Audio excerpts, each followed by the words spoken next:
ವೀಕ್ಷಕರೇ, ನಿಮಗೆಲ್ಲ ಗೊತ್ತಿರುವ ಹಾಗೆ ಪಾಕಿಸ್ತಾನದ ಬಲೂಚಿಸ್ತಾನ ಪ್ರಾಂತ್ಯ ಮತ್ತೊಮ್ಮೆ ತನ್ನ ಹೋರಾಟವನ್ನು ಮುಂದುವರಿಸಿದೆ.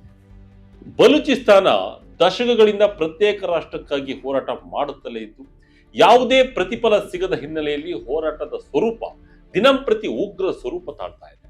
PLA ಅಂದ್ರೆ ಬಲೂಚ್ ಲಿಬರೇಷನ್ ಆರ್ಮಿ ಇಂದಿಗೂ ಕೂಡ ಪಾಕಿಸ್ತಾನದ ಮೇಲೆ ಸೇಡು ತೀರಿಸಿಕೊಳ್ತಾ ಇದೆ. ಮೂಲ ಸೌಕರ್ಯಕ್ಕಾಗಿ ನಿರಂತರ ಹೋರಾಟ ಮಾಡುತ್ತಿರುವ ಈ ಪ್ರಾಂತ್ಯ ಅತ್ಯಂತ ಖನಿಜ ಸಂಪನ್ಮೂಲಗಳನ್ನು ಹೊಂದಿದೆ. ಆದರೆ ಎಲ್ಲವನ್ನ ಬಳಸಿಕೊಂಡು ಈ ಬಲೂಚಿಸ್ತಾನಕ್ಕೆ ಏನೂ ಮಾಡಿಲ್ಲ ಅನ್ನೋದೇ ಇವರ ಉಗ್ರ ಹೋರಾಟಕ್ಕೆ ಕಾರಣವಾಗಿದೆ. ದಶಕಗಳಿಂದಲೂ ಅಂತ್ಯ ಕಾಣದ ಈ ದಾಳಿಗಳು ಪ್ರತಿದಿನ ಮುಂದುವರಿಯುತ್ತಲೇ ಇವೆ. ಪಾಕಿಸ್ತಾನಕ್ಕೆ PLA ಇತ್ತೀಚೆಗೆ ನಡೆದ ಘಟನೆಗಳ ಸಾವು ನೋವುಗಳ ವಿವರಗಳನ್ನ ನೀಡಿ ಶಾಕ್ ಕೊಟ್ಟಿದೆ. ಹಾಗಾದ್ರೆ ಈ ಹೋರಾಟಕ್ಕೆ ನಿಜವಾದ ಕಾರಣವೇನು? ಪಾಕಿಸ್ತಾನದ ವಿರುದ್ಧ ಬಲೂಚಿಸ್ತಾನ ಇಷ್ಟೊಂದು ಕೆರಳಿ ಕೆಂಡವಾಗ್ತಿರೋದು ಯಾಕೆ? ಪಾಕಿಸ್ತಾನಕ್ಕೆ ಕಳೆದ 10 ದಿನಗಳ ಕೊಟ್ಟ ಲೆಕ್ಕವೇನು? ಈ ವಿಡಿಯೋದಲ್ಲಿ ಕಂಪ್ಲೀಟ್ ಡೀಟೇಲ್ಸ್ ನೋಡೋಣ ಬನ್ನಿ.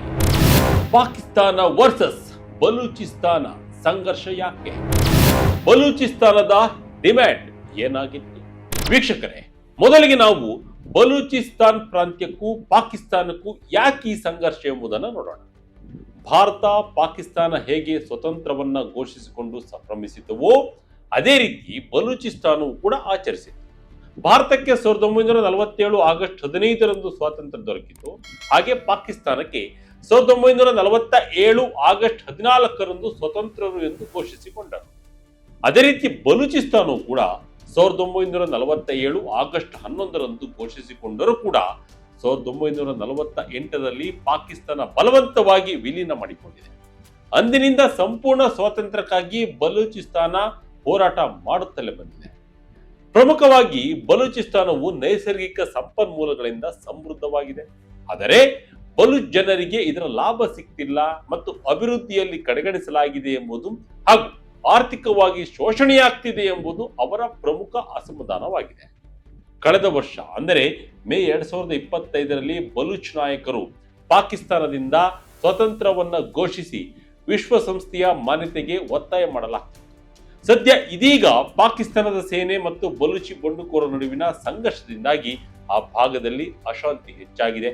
ಈ ಅಶಾಂತಿಯ ಪ್ರತಿಫಲವೇ ಘಟನೆ ನಡೆಯುವುದಕ್ಕೆ ಸಾಕ್ಷಿಯಾಗಿದೆ. PLA ಏಟಿಗೆ ಪಾಕ್ ಸೈನಿಕರು ವಿಲವಿಲ, ವಿಭಿನ್ನ ಶೈಲಿಯಲ್ಲಿ ಪಾಕ್ ಮೇಲೆ ದಾಳಿ. ಎಸ್ ವೀಕ್ಷಕರೇ, ಪಾಕಿಸ್ತಾನ ಬಲೂಚಿಸ್ತಾನ ಪ್ರಾಂತ್ಯದಲ್ಲಿ ಹಿಂಸಾಚಾರ ಮತ್ತೊಮ್ಮೆ ಉಗ್ರ ಸ್ವರೂಪ ಪಡೆದುಕೊಂಡಿದೆ. ಕಳೆದ ಕೆಲವು ದಿನಗಳಲ್ಲಿ ನಡೆದ ಸರಣಿ ದಾಳಿಗಳು ಅಲ್ಲಿನ ಭದ್ರತಾ ಪರಿಸ್ಥಿತಿಯನ್ನ ಮತ್ತಷ್ಟು ಆತಂಕಕರವಾಗಿ ಮಾಡಿವೆ. ವಿಶೇಷವಾಗಿ ಬಲೂಚ್ ಲಿಬರೇಷನ್ ಆರ್ಮಿ ಅಂದ್ರೆ PLA ಎಂಬ ಸಶಸ್ತ್ರ ಸಂಘಟನೆ ಏಪ್ರಿಲ್ 15ರಿಂದ ಏಪ್ರಿಲ್ 25ರವರೆಗಿನ ಪಾಕಿಸ್ತಾನ ಸೇನೆ ಹಾಗೂ ಭದ್ರತಾ ಪಡೆಗಳ ಮೇಲೆ ನಡೆಸಿದ ದಾಳಿಗಳ ಹೊಣೆ ಹೊತ್ತುಕೊಂಡಿದೆ. ಈ 10 ದಿನಗಳ ಅವಧಿಯಲ್ಲಿ ನಡೆದ ದಾಳಿಗಳ ಪರಿಣಾಮವಾಗಿ ಕನಿಷ್ಠ 42 ಸೈನಿಕರು ಸಾವನ್ನಪ್ಪಿದ್ದಾರೆ ಎಂದು ಹೇಳಲಾಗಿದೆ. ಹಲವರು ಗಾಯಗೊಂಡಿದ್ದು, ಒಬ್ಬ ಸೈನಿಕನನ್ನ ಜೀವಂತವಾಗಿ ಬಂಧಿಸಲಾಗಿದೆ ಎಂಬ ಮಾಹಿತಿ ಹೊರಬಿದ್ದಿದೆ. ಈ ಎಲ್ಲಾ ಘಟನೆಗಳು ಬಲೂಚಿಸ್ತಾನದಲ್ಲಿ ಉದ್ವಿಗ್ನತೆ ಹೆಚ್ಚುತ್ತಿರುವುದಕ್ಕೆ ಸ್ಪಷ್ಟ ಸೂಚನೆಗಳಾಗಿವೆ. PLA ಸಂಘಟನೆಯ ವಕ್ತಾರ ಜಿಯಾಂದ್ ಬಲೂಚ್ ಬಿಡುಗಡೆ ಮಾಡಿದ ಹೇಳಿಕೆಯ ಪ್ರಕಾರ ಸಂಘಟನೆಯ ಯೋಧರು ವಿಭಿನ್ನ ರೀತಿಯ ದಾಳಿ ತಂತ್ರಗಳನ್ನು ಬಳಸಿದ್ದಾರೆ.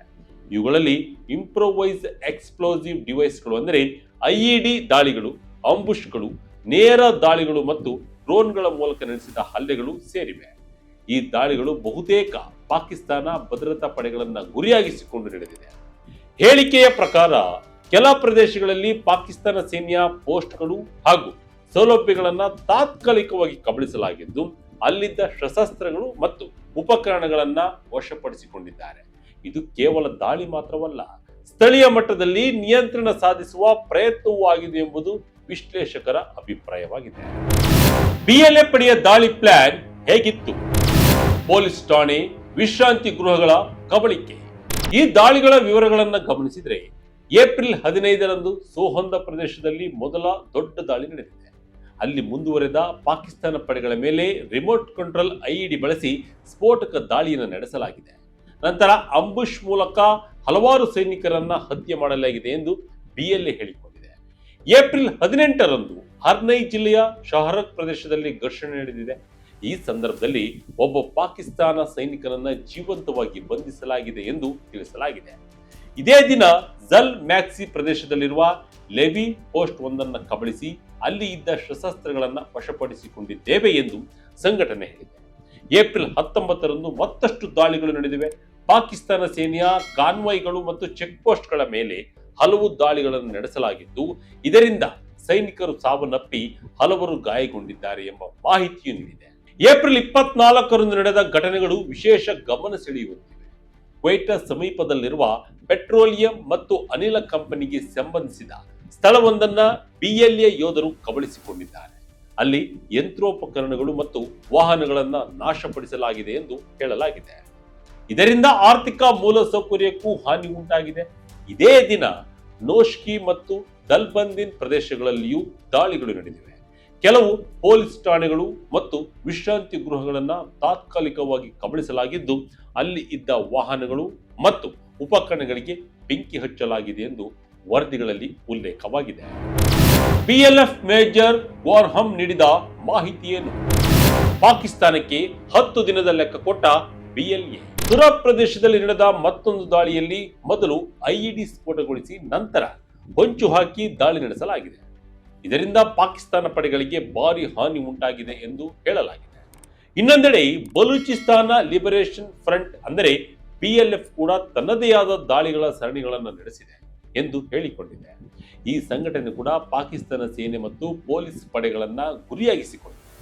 PLF ವಕ್ತಾರ ಮೇಜರ್ ಗೋರ್ಹಮ್ ಬಲೂಚ್ ನೀಡಿದ ವರದಿಯ ಪ್ರಕಾರ ಏಪ್ರಿಲ್ 25ರಂದು ಕುಡ್ದಾರ್ ಜಿಲ್ಲೆಯ ಜವಾಹ್ ಪ್ರದೇಶದಲ್ಲಿ ಸೈನಿಕರ ಕಾನ್ವಾಯ್ ಮೇಲೆ ದಾಳಿ ನಡೆಸಲಾಗಿದೆ. ಮುಂಚಿತವಾಗಿ ನೀಡಲಾಗಿದ್ದ ರಿಮೋಟ್ ಕಂಟ್ರೋಲ್ IEDಯನ್ನ ಸ್ಫೋಟಗೊಳಿಸಿ ಈ ದಾಳಿ ನಡೆಸಲಾಗಿದೆ. ಇದೇ ವೇಳೆ ಏಪ್ರಿಲ್ 24ರಂದು ನೋಶ್ಕಿ ಜಿಲ್ಲೆಯ ಮಾಲ್ ಪ್ರದೇಶದಲ್ಲಿರುವ ಪೊಲೀಸ್ ಠಾಣೆಗೆ PLF ಯೋಧರು ಪ್ರವೇಶ ಮಾಡಿದ್ದಾರೆ. ಕೆಲ ಕಾಲ ಆ ಕಟ್ಟಡವನ್ನ ತಮ್ಮ ನಿಯಂತ್ರಣಕ್ಕೆ ತೆಗೆದುಕೊಂಡು ಸಂವಹನ ಸಾಧನಗಳನ್ನ ಹಾನಿಗೊಳಿಸಿದ್ದಾರೆ. ಈ ವೇಳೆ ಪ್ರತಿರೋಧ ಮಾಡಬಾರದು ಎಂದು ಪೊಲೀಸರಿಗೆ ಎಚ್ಚರಿಕೆ ನೀಡಲಾಗಿದೆ. ಆದರೂ ನಡೆದ ಘರ್ಷಣೆಯಲ್ಲಿ ಒಬ್ಬ ಅಧಿಕಾರಿ ಗಾಯಗೊಂಡಿದ್ದಾರೆ. ಈ ಎಲ್ಲಾ ಘಟನೆಗಳು ಬಲೂಚಿಸ್ತಾನದಲ್ಲಿ ಭದ್ರತಾ ಪರಿಸ್ಥಿತಿ ಎಷ್ಟು ಗಂಭೀರವಾಗಿದೆ ಎಂಬುದನ್ನ ತೋರಿಸುತ್ತದೆ. ಕಳೆದ ಕೆಲವು ದಿನಗಳಿಂದ ಈ ಪ್ರದೇಶದಲ್ಲಿ ಸಶಸ್ತ್ರ ಸಂಘಟನೆಗಳ ದಾಳಿಗಳು ಹೆಚ್ಚಾಗುತ್ತಿರುವುದು ಗಮನಾರ್ಹವಾಗಿದೆ. ಸರ್ಕಾರದ ವಿರುದ್ಧ ಹೋರಾಟ ಕಂಟಿನ್ಯೂ. ಗಂಭೀರ ಸ್ವರೂಪದತ್ತ PLA ಸಂಘರ್ಷ. ಬಲೂಚಿಸ್ತಾನವು ಪಾಕಿಸ್ತಾನದ ಅತಿ ದೊಡ್ಡ ಪ್ರಾಂತ್ಯವಾಗಿದ್ದು, ದಶಕಗಳಿಂದಲೇ ಇಲ್ಲಿ ಅಶಾಂತಿ ಮುಂದುವರೆದಿದೆ. ಸ್ಥಳೀಯ ಸಶಸ್ತ್ರ ಸಂಘಟನೆಗಳು ಸರ್ಕಾರದ ವಿರುದ್ಧ ಹೋರಾಟ ನಡೆಸುತ್ತಿವೆ. ತಮ್ಮ ಹಕ್ಕುಗಳು ಮತ್ತು ಸಂಪನ್ಮೂಲಗಳ ಮೇಲಿನ ನಿಯಂತ್ರಣಕ್ಕಾಗಿ ಈ ಸಂಘಟನೆಗಳು ಹೋರಾಟವನ್ನು ನಡೆಸುತ್ತಿವೆ ಎಂದು ಹೇಳಿಕೊಳ್ಳುತ್ತವೆ. ಪಾಕಿಸ್ತಾನ ಸರ್ಕಾರದ ಪ್ರಕಾರ ಈ ಸಂಘಟನೆಗಳು ಉಗ್ರ ಚಟುವಟಿಕೆಗಳಲ್ಲಿ ತೊಡಗಿದ್ದು ದೇಶದ ಭದ್ರತೆಗೆ ಧಕ್ಕೆಯನ್ನುಂಟು ಮಾಡುತ್ತಿವೆ. ಇಂಥ ದಾಳಿಗಳನ್ನು ಕಟ್ಟಿ ಹಾಕಲು ಸೇನೆ ಮತ್ತು ಭದ್ರತಾ ಪಡೆಗಳು ಕ್ರಮ ಕೈಗೊಳ್ಳುತ್ತಿವೆ. ಆದರೆ ಇತ್ತೀಚಿನ ದಾಳಿಗಳ ಪ್ರಮಾಣ ಮತ್ತು ತೀವ್ರತೆಯನ್ನು ಗಮನಿಸಿದರೆ ಪರಿಸ್ಥಿತಿ ಇನ್ನಷ್ಟು ಗಂಭೀರವಾಗ್ತಿರುವುದು ಸ್ಪಷ್ಟವಾಗ್ತಿದೆ. ವಿಶೇಷವಾಗಿ ಸೇನಾ ಕ್ಯಾಂಪ್ಗಳು, ಕಾನ್ವಾಯ್ಗಳು, ಪೊಲೀಸ್ ಠಾಣೆಗಳು ಮತ್ತು ಮೂಲಭೂತ ಸೌಕರ್ಯಗಳ ಮೇಲೆ ದಾಳಿ ನಡೆಸುತ್ತಿರುವುದು ಆತಂಕಕಾರಿ ಬೆಳವಣಿಗೆಯಾಗಿದೆ. ಇದೇ ಸಂದರ್ಭದಲ್ಲಿ ಈ ದಾಳಿಗಳ ಪರಿಣಾಮವಾಗಿ ಸ್ಥಳೀಯ ಜನರ ಜೀವನವು ಅಸ್ತವ್ಯಸ್ತವಾಗುತ್ತಿದೆ. ಭದ್ರತಾ ಸಮಸ್ಯೆಗಳು, ಭಯದ ವಾತಾವರಣ ಮತ್ತು ಮೂಲ ಸೌಕರ್ಯ ಹಾನಿ ಪ್ರದೇಶದ ಅಭಿವೃದ್ಧಿಗೆ ದೊಡ್ಡ ಅಡ್ಡಿಯಾಗಿವೆ. ಮುಂದಿನ ದಿನಗಳಲ್ಲಿ ಈ ಪರಿಸ್ಥಿತಿ ಹೇಗೆ ರೂಪುಗೊಳ್ಳುತ್ತದೆ ಎಂಬುದನ್ನು ಗಮನಿಸುವುದು ಅತ್ಯಗತ್ಯವಾಗಿದೆ. ಪಾಕಿಸ್ತಾನ ಸರ್ಕಾರ ಮತ್ತು ಭದ್ರತಾ ಪಡೆಗಳು ಈ ಸವಾಲನ್ನು ಹೇಗೆ ಎದುರಿಸುತ್ತವೆ ಎಂಬುದು ಕೂಡ ಮಹತ್ವದಾಗಿದೆ. ಒಟ್ಟಿನಲ್ಲಿ ಪಾಕಿಸ್ತಾನದ ಬಲೂಚಿಸ್ತಾನ ಪ್ರಾಂತ್ಯದಲ್ಲಿ ಪ್ರತಿದಿನ ಪರಿಸ್ಥಿತಿ ಬಿಗಡಾಯಿಸ್ತಾ ಇದೆ. ಪಾಕಿಸ್ತಾನದ ಮೇಲೆ ತೀವ್ರ ದಾಳಿ ಮುಂದುವರಿಸುತ್ತಲೇ ಇರುವ ಬಲೂಚ್ ಲಿಬರೇಷನ್ ಆರ್ಮಿ ಲೆಕ್ಕ ಸಮೇತ ನೀಡ್ತಾ ಇದೆ. ಪಾಕಿಸ್ತಾನಕ್ಕೆ ತಡೆದುಕೊಳ್ಳಲಾಗದ ಏಟು ನೀಡುತ್ತಿದ್ದರೂ ದಾಳಿ ಮೇಲೆ ದಾಳಿ ಮುಂದುವರಿಸುತ್ತಲೇ ಇದೆ. ಅತ್ಯಂತ ಬಲಿಷ್ಠ ಆರ್ಥಿಕತೆ ಸಂಪನ್ಮೂಲಗಳನ್ನು ಹೊಂದಿರುವ ಬಲೂಚಿಸ್ತಾನಕ್ಕೆ ಸರಿಯಾದ ರೀತಿಯಲ್ಲಿ ನೆರವು ಸಿಗ್ತಿಲ್ಲ. ದಶಕಗಳಿಂದಲೂ ಹೋರಾಟ ಮಾಡುತ್ತಾ ಸ್ವಯಂ ಸ್ವತಂತ್ರ ಘೋಷಣೆ ಮಾಡಿಕೊಂಡರೂ ಕೂಡ ಅಲ್ಲಿನ ಸಂಪತ್ತಿನ ಮೇಲೆ ಪಾಕಿಸ್ತಾನ ಹೆಚ್ಚಿನ ಆಸಕ್ತಿಯನ್ನು ಹೊಂದಿದೆ. ಶೋಷಣೆಗೆ ಒಳಗಾಗಿರುವ ಬಲೂಚಿಸ್ತಾನಕ್ಕೆ ಸರಿಯಾದ ನ್ಯಾಯ ಸಿಗಬೇಕು ಎಂದು ಬಲೂಚ್ ಲಿಬರೇಷನ್ ಆರ್ಮಿ ಹೋರಾಟದ ಜೊತೆ ಸಂಘರ್ಷ ಎಲ್ಲವನ್ನ ಮುಂದುವರಿಸುತ್ತಲೇ ಇದೆ. ಬಲೂಚಿಸ್ತಾನದಲ್ಲಿ ನಡೆದ ಇತ್ತೀಚಿನ ದಾಳಿಗಳು ಆ ಪ್ರದೇಶದ ಅಶಾಂತ ಪರಿಸ್ಥಿತಿಯನ್ನ ಮತ್ತೊಮ್ಮೆ ಬೆಳಕಿಗೆ ತಂದಿದೆ. ಮುಂದಿನ ದಿನಗಳಲ್ಲಿ ಈ ಹಿಂಸಾಚಾರ ಕಡಿಮೆಯಾಗುತ್ತದೆಯೇ ಅಥವಾ ಇನ್ನಷ್ಟು ಹೆಚ್ಚಾಗುತ್ತದೆಯೇ ಎಂಬುದೇ ಈಗಿನ ದೊಡ್ಡ ಯಕ್ಷ ಪ್ರಶ್ನೆಯಾಗಿದೆ. ಇದಾಗಿತ್ತು ಈ ಕ್ಷಣದ ಅಪ್ಡೇಟ್. ಇದೇ ರೀತಿ ಅಪ್ಡೇಟ್ಗಾಗಿ Vijaya Karnataka website, YouTube page, Facebook page follow ಮಾಡ್ತಾ ಇರಿ. ಧನ್ಯವಾದಗಳು.